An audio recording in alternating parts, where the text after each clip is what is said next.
जानते हो आपका जो पेपर होने वाला है बीए बीएससी बीकॉम का जो फोर्थ सेमेस्टर का जो पेपर होता है साइबर लॉ एंड एथिक्स का बीएससी का वैल्यू एडेड कोर्स का, तो इससे संबंधित आपके सामने जितने भी महत्वपूर्ण प्रश्न है एमसीक्यू है वो हमको करवाने वाला हूँ। चाहे यूनिट फर्स्ट के एमसीक्यू, चाहे यूनिट सेकंड के एमसीक्यू, चाहे यूनिट थर्ड के हो, चाहे यूनिट फोर के हो, चारों के चारों जो एमसीक्यू है वो इसी क्लास के अंदर आपके क्या हो जाएंगे, रिवाइज हो जाएंगे। बस आपको क्या करना है, वीडियो को पूरा देखना है, चैनल को सब्सक्राइब कर देना है और अपने दोस्तों को जरूर से शेयर कर देना है। तो चलो शुरू करते हैं अपन वीडियो को। पहला प्रश्न है what is cyber space. Cyber space क्या होता है, तो देखो साइबर स्पेस क्या होता है। अब आप देखो, आप है ना मेरे से पढ़ाई कर रहे हो, तो क्या आप अपन फिजिकली पढ़ाई कर रहे हैं, क्या अपन फिजिकली पढ़ाई कर रहे हैं, नहीं कर रहे हैं। अपन वर्चुअल वर्ल्ड में पढ़ाई कर रहे हैं, आप ऑनलाइन पढ़ाई कर रहे हो मेरे से, ऑनलाइन जुड़े हुए हो, आप इंटरनेट पे किसी से फेसबुक पर, इंस्टाग्राम पे, व्हाट्सएप पे जुड़े हो, तो क्या आप उनसे मिले हो। काफ़ी लोग ऐसे दोस्त होंगे आपके जिनसे आप कभी मिले भी नहीं हो, नहीं मिले हो ना, तो वो क्या होता है, वो वर्चुअल स्पेस होता है आपका, वहाँ पर लोग रहते हैं। तो इंटरनेट क्या होता है, एक virtual environment created by computer network. तो कंप्यूटर नेटवर्कों के द्वारा एक क्या आभासी एक वर्चुअल वातावरण बनाया जाता है जहाँ पर वास्तविक लोग वहाँ पर आपके आसपास तो नहीं होते हैं, लेकिन वो इंटरनेट पर आपको जो नेटवर्क होता है उस पर उपलब्ध होते हैं और आप उनसे बातें कर सकते हो, उनसे मिल सकते हो, सारे काम है वो वास्तविक तरीके से कर सकते हो। तो ये होता है, इसी को क्या कहा जाता है, इसी को साइबर स्पेस के नाम से जाना जाता है। जिस दुनिया में आप रहते हो वो फिजिकल वर्ल्ड होता है, समझ में आ गया। खाना पीना खा रहे हो, स्कूल जा रहे हो, खेल रहे हो, कूद रहे हो, सारा आपका फिजिकल वर्ल्ड है। और virtual space, cyber space, internet पे जो भी कार्य कर रहे हो वो आपका साइबर स्पेस है।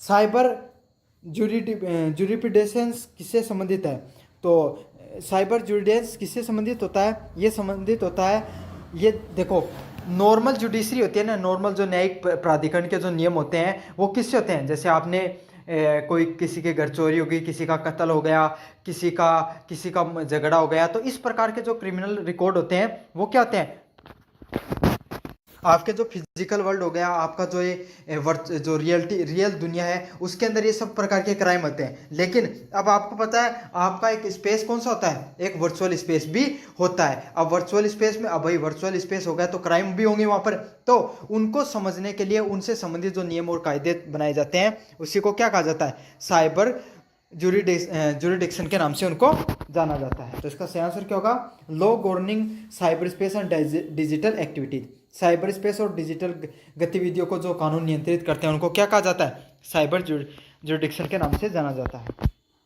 Which approach focus on legal principle and doctrine in cyber law, तो कौन सा दृष्टिकोण साइबर कानून में कानून सिद्धांतों और सिद्धांतों पर केंद्रित रहता है, तो कौन सा रहता है आपका डॉक्ट्रिन सिद्धांत है, वो सिद्धांतवादी दृष्टिकोण है, वो किस पर रहता है आपका, कानूनी सिद्धांतों से संबंधित होता है। मतलब आपको अपने जो इंटरनेट पर भी किस तरीके से व्यवहार करना चाहिए, इंटरनेट पर भी आपको सही तरीके से एकदम व्यवहार करना चाहिए लोगों के साथ।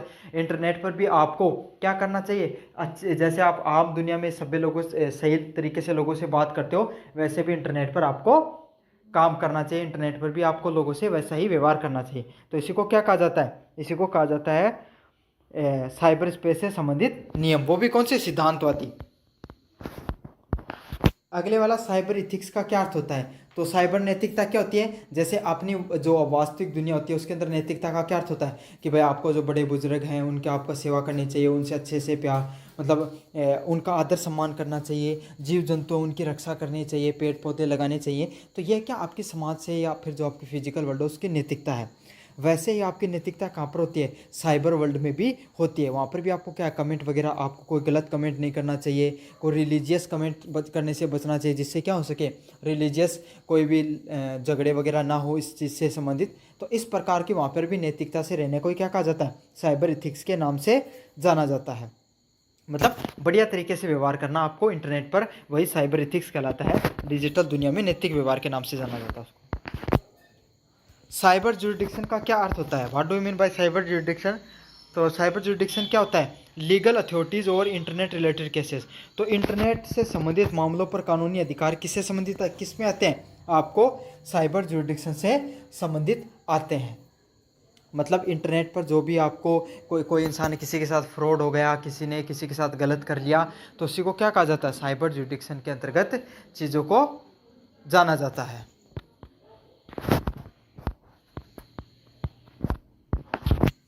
वेब होस्टिंग में क्या शामिल होता है? तो वेब होस्टिंग में क्या शामिल होता है?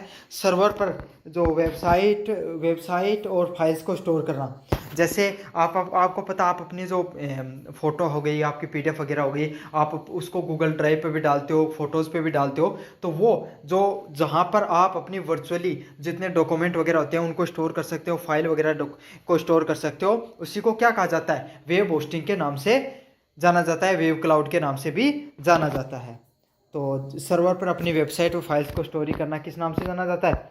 वेब होस्टिंग के नाम से जाना जाता है उस चीज़ को। ए डोमेन नेम इज, तो एक डोमेन का नाम क्या होता है? तो डोमेन नाम होता है लीगल एंड कमर्शियल वैल्यू, तो कानूनी और वाणिज्य मूल्य होता है किसी भी चीज़ का, उसी को डोमेन के नाम से जाना जाता है। तो कोई भी वेबसाइट होती है ना, कोई भी वेबसाइट क्या कि जैसे google.com आपने देखा होगा, ठीक है, SSID.gov.in हो गई है। तो ये सब जहाँ पर जो वेबसाइट का नाम होगा उसके आगे .com हो गया, .in हो गया, .gov हो गया, गवर्नमेंट हो गया, तो इस प्रकार के जो आपको आखिर में ये जो सब देखने को मिलते हैं, यही क्या होते हैं? डोमेन नेम के नाम से इनको जाना जाता है। समझ में आ गया? तो ये क्या होते हैं? उसका जो आपकी जो वेबसाइट होती है उसके आगे लगे होते हैं और इनसे आपको कानूनी अधिकार मिलता है। जिस तरीके से आपकी कोई दुकान होती है और उसका आप पेटेंट करा लेते हो, तो उसके बाद में उस नाम से कोई और दूसरा व्यक्ति दुकान नहीं खोल सकता, आपके बिजनेस नहीं कर सकता। उसी प्रकार से ये भी आपके कानूनी अधिकारों के अंतर्गत आते हैं। फिर आपको उस नाम से और कोई दूसरा डोमेन है वो नहीं देखने को मिलेगा इंटरनेट पर। समझ में आ गया? तो आप google.in नाम का, .com नाम का और कोई डोमेन कभी नहीं मिलेगा आपको इंटरनेट पर, क्योंकि वो गूगल ने खुद ने रजिस्टर कर रखा है। समझ में आ गया आपको? कानूनी और वाणिज्य मूल्य होता है, जिस प्रकार से फिजिकल वर्ल्ड में चीज़ें चलती हैं वैसे वर्चुअल वर्ल्ड में भी चीज़ें चलती हैं। द इंटरनेट इनेबल्स, इंटरनेट किस चीज़ की सक्षम बनाता तुम्हें? तो इंटरनेट सक्षम बनाता जानकारी एवं व्यवसायिक पहुंच पर। तो आप पता है, आप इंटरनेट के माध्यम से पूरी दुनिया से जुड़े होते हो। अमेरिका में क्या चल रहा है, बाहर आपका इधर इजराइल में क्या चल रहा है, जापान में क्या चल रहा है, वैश्विक वर्ल्ड से आप जुड़े रहते हो। पूरी दुनिया का खान पान के बारे में आपको जानकारी मिलती है, राजनीतिक हलचलों के बारे में पता चलता है। हर चीज़ के बारे में जिस माध्यम से आपको पता चल रहा है वो क्या है? इंटरनेट है। तो समझ गया? इंटरनेट का यही महत्व होता है कि वो आपको आपकी जो जानकारी जो आप तक पहुंच रही है उसको वैश्विक पहुंच बनाता है, पूरी दुनिया से आपका जुड़ाव करके रखता है। तो इसका क्या होगा? Global access to information. अगले वाला प्रश्न है, which law governs the cyber crimes in India? Bharat में साइबर अपराधों का कौन सा कानून नियंत्रित करता है? तो भारत में साइबर का कानून से संबंधित कौन सा नियम है? IT एक्ट 2000, भारतीय सूचना प्रौद्योगिकी अधिनियम 2000 है वो। इससे आपके जो साइबर क्राइम है उससे संबंधित है। तो इसका सही आंसर क्या होगा? ऑप्शन नंबर बी है वो सही आंसर होगा। साइबर क्राइम का जो अधिनियम 2000 के अंदर आया था और उसके अंदर फिर अमेंडमेंट 2008 के अंदर कर दिया गया था। तो वर्तमान समय में जो साइबर क्राइम से संबंधित नियम और कानून लागू होते हैं वो 2008 के अनुसार लागू होते हैं, लेकिन स्टार्टिंग में कौन आया था? 2000 आया था। तो आपको अगर स्टार्टिंग वाला पूछे तो 2000 ही करके आना उसके अंदर। समझ में आ गया आपको? साथ देगा भी नहीं, 2008 और 2000 दोनों साथ कभी नहीं देगा। What is the legal importance of the website development agreement? तो वेबसाइट विकास समझौते का कानूनी महत्व क्या होता है? तो क्या महत्व होता है? Design right and obligation of parties, तो पक्षों के अधिकार और दायित्वों को परिभाषित करता है। मतलब देखो, आपने अगर कोई वेबसाइट को डिज़ाइन कराया, जैसे आपने www.universitychampion.com नाम की मैंने क्या की, एक वेबसाइट को डिज़ाइन किया है। तो इसमें क्या होगा? जो उसमें मैं वो चीज़ें रखूँगा जो मतलब उसमें संबंधित, देखो उसमें कभी भी आप कोई भी वेबसाइट बनाई जाती है ना, तो उसमें नीचे एक सेक्शन डाला जाता है, समझे? कॉपीराइट नाम का एक सेक्शन होता है जिसमें सारी चीज़ें दी जाती हैं कि भाई अगर मेरा कोई कंटेंट कॉपी करके सेम टू सेम डाल रहा है तो मैं कॉपीराइट स्ट्राइक लगा सकता हूँ उस व्यक्ति पर। और अगर साथ के साथ जो मैं कंटेंट डाल रहा हूँ, मेरा भी अधिकार है कि मैं कंटेंट डालूँ वो कॉपीराइट फ्री हो, दूसरों का कंटेंट यूज करूँ तो पेड कंटेंट यूज करूँ क्या, तो या फिर कॉपीराइट फ्री कंटेंट यूज करूँ मेरा खुद का। तो यही होता है जो लीगल ऑब्लिगेशन से बचने के लिए आपके जो अधिकार होते हैं, दायित्व होते हैं इंटरनेट पर, उनको बचने के लिए आपको क्या किया जाता है? आपका वेबसाइट विकास में समझौते व कानूनी महत्व को समझना होता है कि आपको किस प्रकार का कंटेंट पब्लिश करना है, किस प्रकार का नहीं करना। कुछ कंटेंट ऐसा होता है जो फ्री होता है, आपको फ्री में यूज कर सकते हो, कुछ कंटेंट पेड होता है, तो अगर आप उसको यूज कर लोगे तो क्या होगा? सामने वाली जो फर्म है वो आप पर क्या लगा सकती है? आप पर कॉपीराइट का अधिकार लगा सकती है। The the term web spaces, web space का क्या अर्थ होता है? Storage area located for the website. तो कोई भी वेबसाइट होती है उसको जो आवंटित किया गया जो क्षेत्र होता है उसको क्या कहा जाता है? उसको वेब स्पेस के नाम से कहा जाता है। तो जैसे आपका आपका गांव है, उसके अंदर जो आपका घर है ना, उसको जो जगह आवंटित की गई है, समझ में आ गया? इस पूरी दुनिया में आपका जहाँ पे घर आप वहाँ रहते हो उसके लिए क्या जगह आवंटित की गई। इसी तरीके से इंटरनेट पे अगर आप कोई वेबसाइट बनाते हो तो उसको भी कोई ना कोई जगह चाहिए भाई उसको स्टोरेज के लिए, तो उसी को क्या ना कहा जाता है? वेब स्पेस के नाम से जाना जाता है। अगले वाला क्वेश्चन है the IT act 2000 is based on. तो आईटी एक्ट अधिनियम 2000 किस पर आधारित था? तो आईटी एक्ट 2000 वो किस पर आधारित था? इसका सही आंसर होगा United nation model law of e commerce. तो सबसे पहले जो संयुक्त राष्ट्र का जो ई कॉमर्स का जो मॉडल था जिसमें आईटी एक्ट थे, मतलब इंटरनेट से संबंधित कानूनों को बनाया गया था, उसी को कॉपी करते हुए, उसी को अपने मॉडल मानते हुए, उसी को अपने आधार मानते हुए हमने भी अपना खुद का आई टी एक्ट 2000 है उसको निर्माण किया। बहुत अच्छा प्रश्न है, इसको अच्छे से याद कर लेना। ई कॉमर्स का जो संयुक्त राष्ट्र है यूएसए, उसका ई कॉमर्स एक्ट था, उसी को ध्यान में रखते हुए अपन ने मॉडल बनाया था। 2 नंबर प्रश्न है digital signature in India are legally valid under. तो भारत में डिजिटल हस्ताक्षर कानूनी रूप से कब क्यों कैसे मान्य होते हैं? तो जो आपके डिजिटल सिग्नेचर हैं वो भारत में सेक्शन 3 है आईटी एक्ट का, उसके अंतर्गत उनको मान्य किया जाता है। तो इसका सही आंसर क्या? ऑप्शन नंबर ए वो सही आंसर होगा। Under the IT act of 3 these digital signature are legal. तो मतलब अगर आप क्या करते हो, कोई भी आपने चेक वगैरह दिया और उस पर अगर आपने चेक नहीं, मतलब कोई भी आपने डॉक्यूमेंट पब्लिश किया और उस पर आपने अपने डिजिटल सिग्नेचर कर दिए, तो वो भी आपके फिजिकल सिग्नेचर के इक्विवेलेंट मान्य होंगे। ये किस में बताया गया था? ये भारत सरकार का आईटी एक्ट 2003 में 2000 में सेक्शन नंबर 3 के अंतर्गत ये चीज़ बताई गई थी। अगले वाला प्रश्न है विच amendment introduce the section 66A। तो किस संशोधन ने धारा 66A को जोड़ी गई और बाद में उसको रद्द कर दिया गया? तो किसकी जोड़ी गई थी? आईटी एक्ट 2008 के अंतर्गत धारा नंबर 66A जोड़ा था और उसको बाद में उसको क्या कर दिया था? रद्द कर दिया गया था। अगले वाला प्रश्न है electronic records are legally recognise under. तो भारत में जो इलेक्ट्रॉनिक रिकॉर्ड होते हैं, जैसे भारत सरकार का, आप क्या कर सकते हो, आप आज कोई भी काम है वो कोई भी पोर्टल पे करा सकते हो। अब स्कॉलरशिप वगैरह का आपका जो फॉर्म लगता है वो भी क्या कर सकते हो, आप सोसाइटी पे जाते हो, आपका स्कॉलरशिप का पोर्टल गए, वहाँ पर आपने फॉर्म अप्लाई कर दिया। लेकिन पहले तो ऐसे होता नहीं था, पहले तो क्या होता, फिजिकली चीज़ें होती थी। तो उसके बाद में आईटी एक्ट 2000 आता है, 2008 में उसका अमेंडमेंट होता है। तो उसमें क्या क्या आ जाता है कि जो फिजिकल रिकॉर्ड है, फिजिकल रिकॉर्ड मतलब जो कागज मान्य वास्तविकता में होते हैं ना, उसका भी उतना ही महत्व होगा जितना, मतलब उनका जितना महत्व है उतना ही किनका महत्व होगा, जो ऑनलाइन चीज़ें हैं, ऑनलाइन रिकॉर्ड पड़ा होगा, उसका भी उतना ही महत्व होगा। तो जो वर्चुअल जो रिकॉर्ड है और जो फिजिकल रिकॉर्ड है, दोनों की जो वैल्यू है उसको बराबर कर दिया गया है इसमें। समझ में आ गया? तो ये किस सेक्शन के अंडर किया गया था? ये किया गया था section 65B of Indian evidence act, भारतीय साक्ष्य अधिनियम 65B के अंतर्गत इसको एक समान कर दिया गया था। अगले वाला है 5 certifying authorities CEOs in India regulated by. तो भारत प्रमाणन अधिकरण सर्टिफिकेट जो मिलते हैं, जो आप डिजिटल सिग्नेचर वगैरह के सर्टिफिकेट बनवाते हो, वो किसके अंतर्गत आते हैं? उसके अंदर कौन सा अधिकारी वो बैठता है? Controller of certifying authority. तो प्रमाणन प्राधिकरण का जो नियंत्रक होता है वो अधिकारी इसको बैठता है। तो ये जो प्रश्न मैंने बनाए ये सारे अच्छे लेवल के, मॉडरेट लेवल के क्वेश्चंस को मैंने बनाया। Which section cover the penalties for data breaches. तो कौन सा अधिनियम है वो डाटा का उल्लंघन करने के लिए दंड का निर्धारित करती है? तो कंपनियां क्या करती हैं, कोई भी कंपनी होगी, देखो आप कोई भी ऐप को डाउनलोड करते हो तो सबसे पहले वो आपका नंबर मांगेगा, फिर आपकी जो जीमेल आईडी मांगेगा, आपका जो कहाँ का एड्रेस है, वो सारी चीज़ें इन्फॉर्मेशन ले लेते हैं। फिर वो कंपनी वाले क्या करते हैं, उसको बेच देते हैं और दूसरी कंपनियों को कुछ पैसों में। तो इसी को क्या कहा जाता है, आपके डाटा का उल्लंघन के रूप में देखा जाता है। और अगर इस प्रकार का उल्लंघन किया जाता है तो इसमें यह भी एक प्रकार का अपराध होता है। और कौन सी धारा के अंतर्गत अपराध होता है? सेक्शन 43A के अंतर्गत ये अपराध की श्रेणी में आता है। समझ में आ गया? तो जो आईटी एक्ट 2000 है या 2008 में सेक्शन नंबर 43A बनी हुई है, जिसके अंतर्गत आपको अगर डाटा चोरी का उल्लंघन होता है तो उसके में सजा हो सकती है।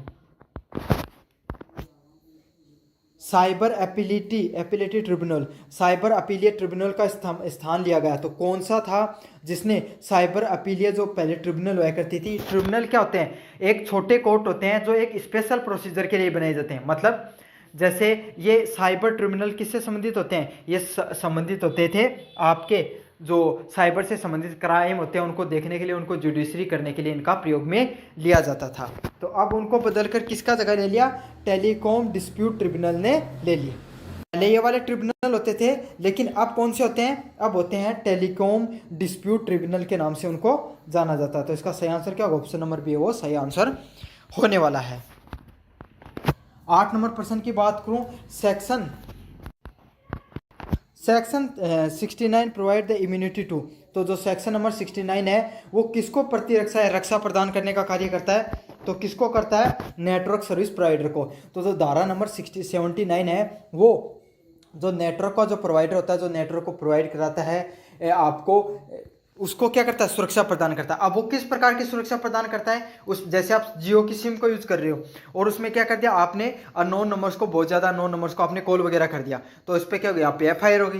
तो क्या होगा, अगर ये सेक्शन नंबर 79, धारा नंबर 79 बनी है, जिसके अंतर्गत क्या होगा, इसमें जियो की कोई भी प्रकार की गलती नहीं मानी जाएगी, क्योंकि वो आपने जानबूझकर किया है। उसमें जो जियो है नेटवर्क प्रोवाइडर है, उसकी कोई भी गलती नहीं है। तो उसमें इस प्रकार के अगर कोई नेटवर्क से संबंधित कोई भी प्रकार की क्या होती है, गलतियां, मतलब क्राइम होता है, उसमें नेटवर्क प्रोवाइडर का कोई भी प्रकार का कोई अपराध नहीं माना जाता है। किस धारा में बताया गया, ये बताया गया आपको नेटवर्क सर्विस प्रोवाइडर के अंतर्गत बनाया गया है। इसका सही आंसर ऑप्शन नंबर बी होगा।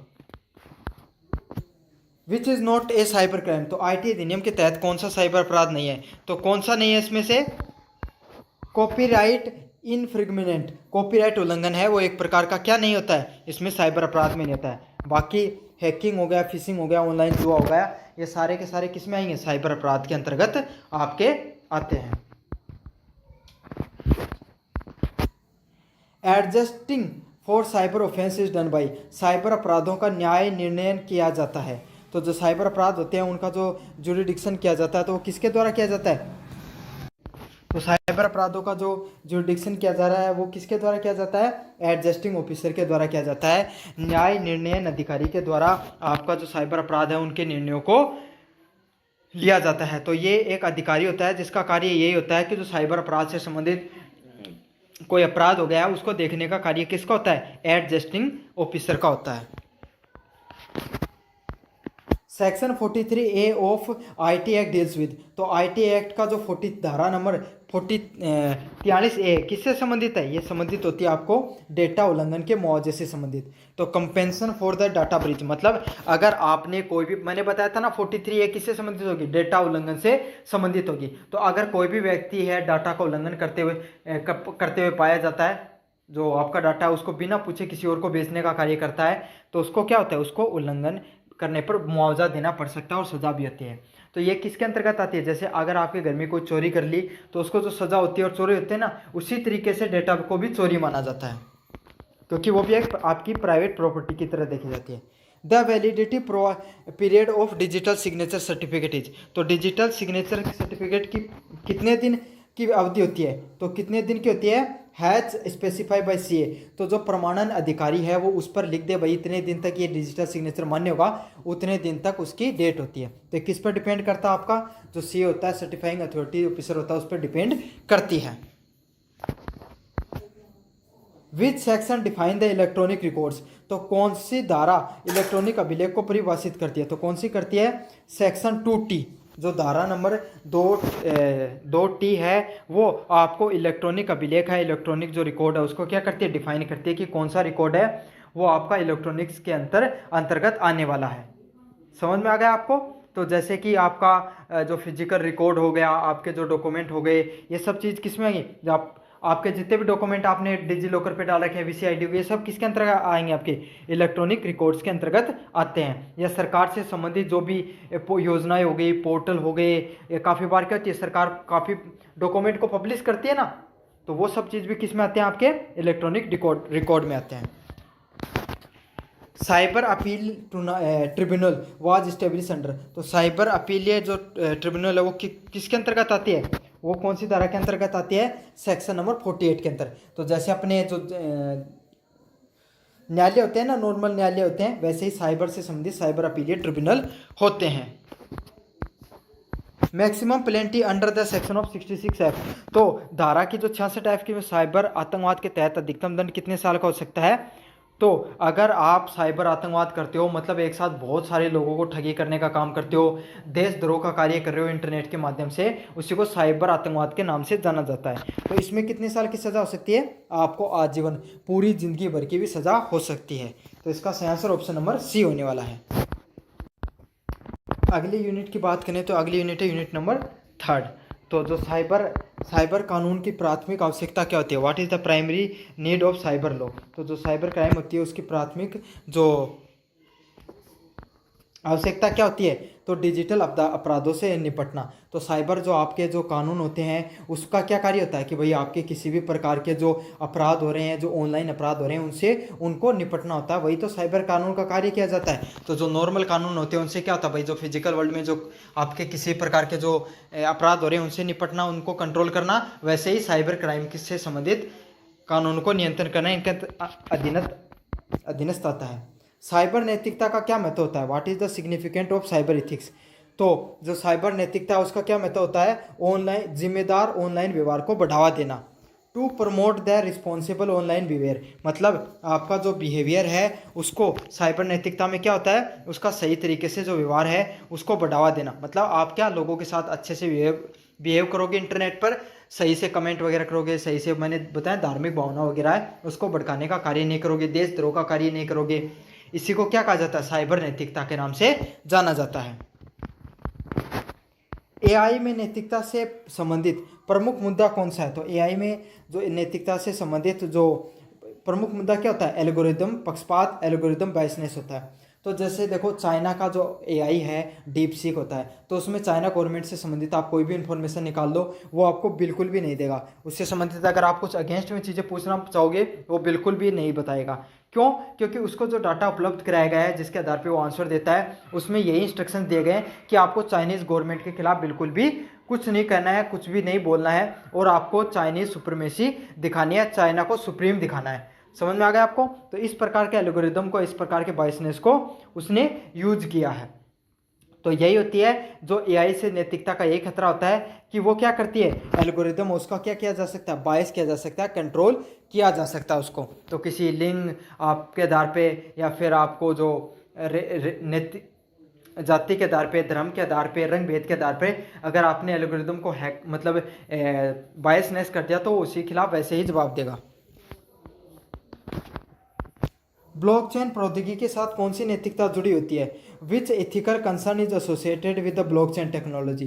तो ब्लॉकचेन टेक्नोलॉजी से संबंधित सबसे बड़ी समस्या क्या रहती है कि उसमें ऊर्जा की बहुत ज़्यादा खपत होती है। तो देखो ब्लॉकचेन टेक्नोलॉजी क्या आती है? क्रिप्टो करेंसी वगैरह हो गई, ये ब्लॉकचेन टेक्नोलॉजी के अंतर्गत आती हैं। तो जैसे ही बिटकॉइन, ब्लॉकचेन वगैरह या ब्लॉकचेन टेक्नोलॉजी पे जो भी क्रिप्टो करेंसी बनती है उसमें ऊर्जा बहुत ज़्यादा खर्च होती है उसके अंतर्गत। समझ आ गया? बहुत ज़्यादा ऊर्जा उसका खपत होता है, बड़े बड़े हाइड्रो पावर लगे रहते हैं, लाइट से ये सब चीज़ें बनती रहती हैं। समझ में आ गया? तो ऊर्जा की खपत बहुत ज़्यादा होती है, इससे इन्वायरमेंट को बहुत ज़्यादा खतरा रहता है। डिजिटल स्पेस में कॉपीराइट क्या सुरक्षा प्रदान करता है? What protection does copyright provide in digital space? तो डिजिटल स्पेस में क्या आपको कॉपीराइट प्रोवाइड करता है? डिजिटल सामग्री निर्माताओं को। तो जो डिजिटली चीज़ों को, कंटेंट को बनाते हैं, कंटेंट क्रिएटर होते हैं, उन्हीं को कॉपीराइट है वो क्या करता है? आपको प्रोटेक्शन देने का कार्य करता है। समझ में आ गया आपको? तो डिजिटल स्पेस है आपका, आपके आसपास की दुनिया का जो स्पेस होता है उसमें जो डिजिटली जो कंटेंट बनाने का कार्य कर रहे हैं उसमें कोई व्यक्ति, जैसे मैं अपना कंटेंट बना रहा हूँ तो अगर आपने सेम टू सेम मेरा कॉपी करके डाल दिया तो मैं क्या कर सकता हूँ? कॉपीराइट डाल सकता हूँ आपके ऊपर। समझ में आ गया? तो यही होता है जो अपने रचनात्मक तरीके से किसी भी चीज़ को पेश करता है, अपना यूर्जा खपत कर रहा है, अपनी मनी धन लगा रहा है, अपनी रचनात्मक चीज़ों को प्रयोग में लेकर उसको बता रहा है, तो उसको अगर आप यूज करके सेम टू सेम चीज़ें डालते हो तो उस पर क्या कर सकता है? उसको संरक्षण करने के लिए कॉपीराइट के नियम बनाए गए हैं। आईटी में नैतिक निर्णय लेने की क्या आवश्यक होती है? What is required for ethical decision making in IT? तो जो आईटी होता है उसमें नैतिक निर्णय लेने में क्या आवश्यकता होती है? नैतिकता और प्रौद्योगिकी को संतुलन बनाना, तो balancing the ethics and technology. तो आईटी में जो नैतिक निर्णय होता है उसमें क्या होता है कि भाई इस प्रकार के निर्णय लिए जाएं जिसमें नैतिकता इथिक्स भी बनी रहे और जो टेक्नोलॉजी है वो भी सिक्योर रहे। समझ में आ गया आपको? तो इसका सही आंसर क्या होगा? ऑप्शन नंबर सी है वो सही आंसर हो गया कि आईटी में आईटी टेक्नोलॉजी भी सही रहे, नैतिकता और जो प्रौद्योगिकी है इथिक्स और टेक्नोलॉजी को क्या करना, आपको कंट्रोल में करना। ऑनलाइन सामग्री की ऐतिहासिक चोरी किसका उल्लंघन करती है? तो what does the plagiarism of online content violate, तो जो आपको साहित्यिक चोरी होती है वो किसका उल्लंघन करती है? कॉपीराइट कानून है उनका आपका उल्लंघन करती है। तो इसमें क्या होता है, जो आपने किसी का कॉपी जो कंटेंट है उसको कॉपी करके कहीं पर डाल दिया है तो उसी को क्या कहा जाता है? उसी को प्लेगरिज्म के नाम से जाना जाता है। तो उसको संरक्षण करने का किसका कार्य होता है? कॉपीराइट कानून है उनका कार्य होता है। तो इसका आंसर सही कौन सा होगा? सी नंबर ऑप्शन है वो सही होगा। डिजिटल हस्ताक्षरों का क्या उद्देश्य होता है? What is the purpose of digital signature, तो डिजिटल सिग्नेचरों का क्या उद्देश्य होता है? इलेक्ट्रॉनिक दस्तावेजों को प्रमाणित करना। मतलब अगर आपने कोई अधिकारी है उसने ऑनलाइन कोई भी आदेश जारी किया और उसने नीचे डिजिटल सिग्नेचर कर दिए तो इसका अर्थ ये होगा कि वो चीज़ है, वो आदेश है, वो क्या प्रमाणित किया हुआ है उसी अधिकारी के द्वारा, क्योंकि उस पर डिजिटल सिग्नेचर किए हैं। डिजिटल सिग्नेचर की भी उतनी मान्यता होती है जितनी वर्चुअल सिग्नेचर होते हैं ना आपके, जो आप साइन करते हो उसके जितनी मान्यता होती है उतनी आपकी डिजिटल सिग्नेचर उनकी भी मान्यता होती है। साइबर अपराधों की जांच कौन करता है? तो साइबर अपराधों की जांच कौन करता है? जो साइबर सेल होती है ना, उनका कार्य क्या होता है? जो साइबर अपराध हो रहे हैं उनकी जांच करने का। जैसे नॉर्मल पुलिस होती है उसका क्या काम होता है? फिजिकल वर्ल्ड में जो अपराध हो रहे हैं उनको कंट्रोल करने का कार्य क्या होता है? जो नॉर्मल पुलिस होती है उसका कार्य होता है। लेकिन जो तकनीकी दुनिया है उसके अंदर भी अपराध होते हैं, उसको नियंत्रण करने का किसका कार्य होता है? साइबर सेल का कार्य होता है, साइबर पुलिस का काम होता है ये। अगले वाला प्रश्न है, आईटी अधिनियम की धारा 66A किससे संबंधित है? What was the section 66A of IT act related to, तो जो आईटी एक्ट की धारा जो 66A है वो किससे संबंधित होती है? आपत्तिजनक ऑनलाइन संदेश को नियंत्रित करने में। मतलब लोग क्या करते हैं, कुछ भी कंटेंट है वो पब्लिश कर देते हैं। काफ़ी बार आपने देखा होगा ना, कोई हिंसात्मक कंटेंट पब्लिश कर दिया, किसी ने किसी के खिलाफ गलत कमेंट कर दिया, कोई धर्म के खिलाफ गलत कमेंट कर रहा है, तो इससे लोगों की भावना आहत होती है। तो ऐसा कंटेंट जिसमें किसी की भावना आहत हो रही है, किसी को फिजिकली असोल्ट किया जा रहा है, किसी को ऑनलाइन तरीके से बुली किया जा रहा है, उन सब चीज़ों को नियंत्रित करने के लिए आईटी एक्ट की जो धारा नंबर 66A की है। क्रिप्टोग्राफी का प्राथमिक उद्देश्य क्या होता है? तो what is the purpose of cryptography, तो क्रिप्टोग्राफी का अर्थ क्या होता है? आपके डाटा को सुरक्षित करना। तो जैसे मैं आपको पढ़ा रहा हूँ, जैसे मैंने आपके पास एक मैसेज भेजा, हेलो हाउ आर यू, तो जो हेलो हाउ आर यू है उसमें क्या किया जाएगा? उस जो डाटा है वो ये टेक्स्ट के फॉर्म में इसको इनक्रिप्ट करके, मतलब इसको बदल कर डाटा के इसको नंबर के रूप में स्टोर कर दिया, जैसे 0101 02 1 ऐसे। क्योंकि बाइनरी नंबर में कंप्यूटर पे ऑनलाइन की भाषा कौन सी होती है? बाइनरी नंबर पे चलती है, 01 पे। तो उसी में उस जो आपको हाउ आर यू था उसको किस में कन्वर्ट कर दिया? कोई कोड में कन्वर्ट करके रख दिया गया। तो उसी को किस नाम से जाना जाता है? उसको क्रिप्टोग्राफी के नाम से जाना जाता है। और इसका प्रयोग क्यों होता है? ताकि उसका डाटा, आपका डाटा वो सिक्योर रह सके। अगले वाला प्रश्न है, what is the benefit of e governance, तो ई गवर्नेंस के क्या फायदे होते हैं? तो ई गवर्नेंस के क्या फायदे होते हैं आपके?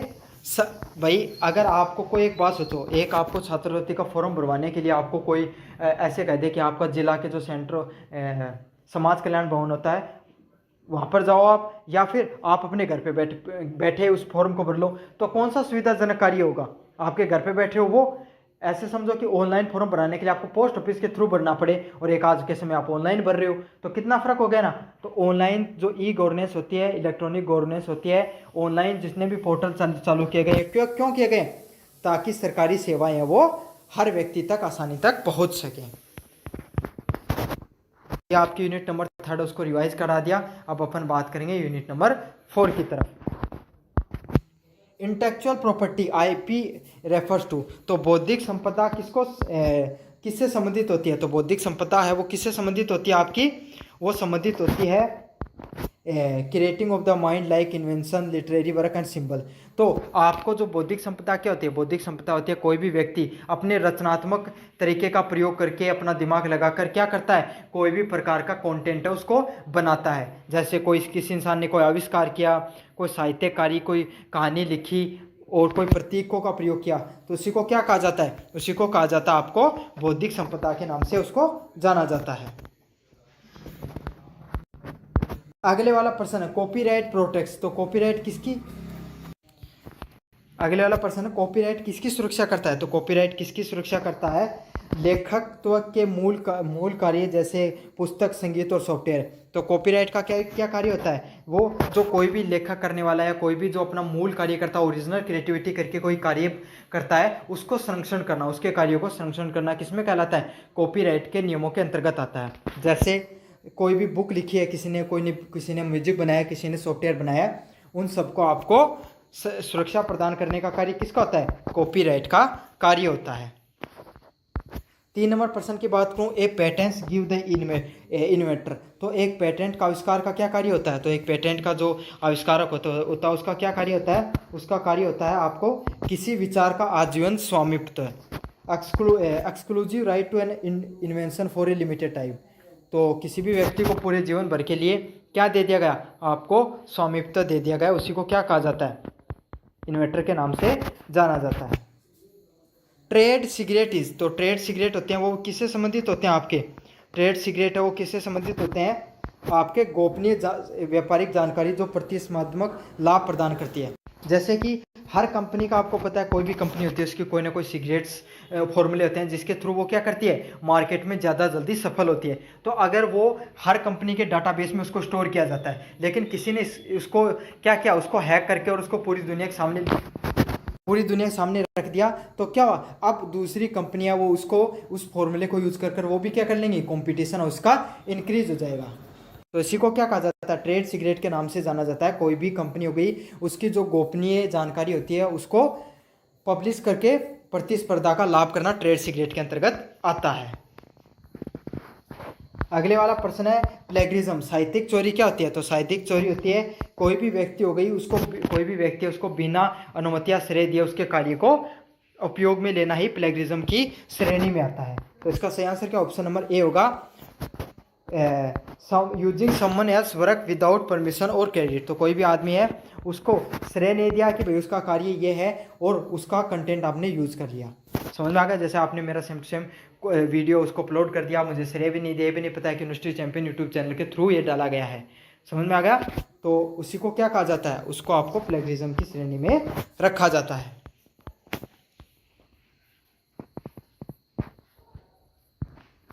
अगले वाला प्रश्न है रिवर्स इंजीनियरिंग इन्वॉल्व्स। तो रिवर्स इंजीनियरिंग क्या होती है कि आप रिवर्स इंजीनियरिंग होती है कोई भी चीज़ है, कोई भी, जैसे एप्पल का फ़ोन एप्पल ने लॉन्च किया, अब वो चाइना के अंदर गया, चाइना वाले जो इंजीनियर उन्होंने क्या किया, उस पूरे फ़ोन को खोला, सारी प्रोसेस समझी और अपना सेम टू सेम डुप्लीकेट है उसको निकाल दिया, बस दूसरे नाम से निकाला उस चीज़ को। तो उसी को क्या कहा जाता है, रिवर्स इंजीनियरिंग के नाम से जाना जाता है। तो कोई भी उत्पाद होता है उसकी डिज़ाइन या कार्य प्रणाली को समझने के लिए उसका विश्लेषण करना, analyse a product to understand its design to functionability. समझ में आ गया, तो उसी को रिवर्स इंजीनियरिंग के नाम से जाना जाता है और ये भी कानूनन अपराध होता है एक प्रकार का। Open source code means, open source के जो कोड होते हैं उसका क्या मतलब होता है, उसका मतलब होता है code with that is freely available for modification and distribution. तो जो कोड होते हैं वो आपको नियंत्रण और वितरण करने के लिए स्वतंत्र रूप से उपलब्ध होते हैं, उसी को क्या कहा जाता है, उसी को कहा जाता है आपको ओपन सोर्स कोड। जैसे गूगल हो गई, फेसबुक हो गई, व्हाट्सअप हो गया, ये सब जो आप फ्रीली यूज कर सकते हो उसी को ओपन सोर्स कोड के रूप में कहा जाता है। और चलो इनमें तो आप चेंजमेंट नहीं कर सकते, लेकिन कुछ ऐप होता है जिनमें चेंजमेंट करके आप खुद अपना कंटेंट उसको पब्लिश कर सकते हो, उसी को ओपन सोर्स कोड कहा जाता है। जैसे काफ़ी कॉपीराइट म्यूजिक वगैरह उपलब्ध होता है ना इंटरनेट पर, तो आप उसको डाउनलोड करके अपने हिसाब से उसमें चेंज करके बीट वगैरह में आप डाल सकते हो, उसी को ओपन सोर्स कोड के नाम से जाना जाता है। कॉम्पिटेटिव इंटेलिजेंस, प्रतिस्पर्धी खुफिया जानकारी क्या होती है, तो ये कौन सी होती है, राजनीतिक निर्णयों लेने के लिए प्रतिस्पर्धा की सार्वजनिक जानकारी एकत्रित करना। तो कोई भी आपका व्यापारी कंपनी, जैसे रामलाल की दुकान और आपकी श्यामलाल की, अब श्यामलाल ने क्या दिमाग लगाया, रामलाल की ज़्यादा दुकान चल रही थी तो उसने एक आदमी को हायर किया, उसको कहा कि तू इसके दुकान में लग जा, ये तो तुम्हें तनख्वाह देगा, प्लस में मैं भी दूंगा तुझे कुछ तनख्वाह, तो तू इसके सारी जानकारी पता कर ले भाई, इसके क्या क्या चीज़ें ज़्यादा बिकती हैं। तो उसने पता कर लिया कि इसके तो ये प्रोडक्ट ज़्यादा बिकते हैं और ये ऐसे ऐसे लाता है, वहाँ से लाता है अच्छी चीज़ें, तो उसको बता दी। तो उसी को क्या होगा, उसी चीज़ को क्या कहा जाता है, प्रतिस्पर्धी खुफिया जानकारी के लिए यूज में किया जाता है। अब वो क्या करेगा अपना भाई, वो भी सेम टू सेम प्रोडक्ट मंगाकर बेचने लग जाएगा, तो दोनों के बीच में क्या हो जाएगा, कंपटीशन बढ़ जाएगा। ट्रेडमार्क उल्लंघन तब होता है, what is the trademark infringement occurs, तो कब होता है, जब कोई अनुमति बिना के लोगों को ब्रांड व लोगो या नाम का उपयोग करे। तो कोई भी इंसान, जैसे एडिडास का विवास बना देते हैं ना लोग, ऐसा तो कोई भी ब्रांड होता है, रिलायंस नाम की अगर आप कंपनी खोलना चाहो तो कभी नहीं खोल सकते। क्यों नहीं खोल सकते, क्योंकि उसमें ट्रेडमार्क का उल्लंघन हो जाएगा। अगले वाला प्रश्न है, साइबर स्केटिंग किससे संबंधित होता है, तो साइबर स्केटिंग होता है, ये होता है दूसरों के ट्रेड का लाभ कमाने के लिए दुर्भावनापूर्ण तरीके से डोमेन का नाम पंजीकृत करना। तो जैसे अब कोई व्यक्ति है, उसने www.universitychampion.com का नाम का अगर कोई डोमेन है, उसको क्या कर लिया, रजिस्टर कर लिया। अब मुझे वेबसाइट बनानी, तो मुझे तो वो चाहिएगा, तो अब वो चाहिएगा तो मैं उस पूछूंगा कि भाई किसके नाम से रजिस्टर है, तो वो दिखाएगा कि इस नाम से रजिस्टर। अब मैं उसको पूछूंगा भाई आप बेचना चाहते हो, तो वो कहेगा कि वो है तो 500 रुपये का, लेकिन कहेगा मुझे तो 5,000 रुपये आपको देने पड़ेंगे इसके डोमेन के, तभी मैं आपको दूंगा। तो इसी को क्या नाम से जाना जाता है, साइबर स्केटिंग के नाम से जाना जाता है। कोई भी बड़ी या प्रसिद्ध कंपनी का डोमेन अपने नाम से रजिस्टर कर लो और फिर उसको आपको बेचो ब्लैक में, तो उसको साइबर स्केटिंग के नाम से जाना जाता है। साइबर विकास में गुणवत्ता सुनिश्चित करती है, the quality in the software develop ensures, तो क्या करती है, विश्वसनीयता और दक्षता के साथ उपयोगकर्ता की आवश्यकताओं को पूरा करना।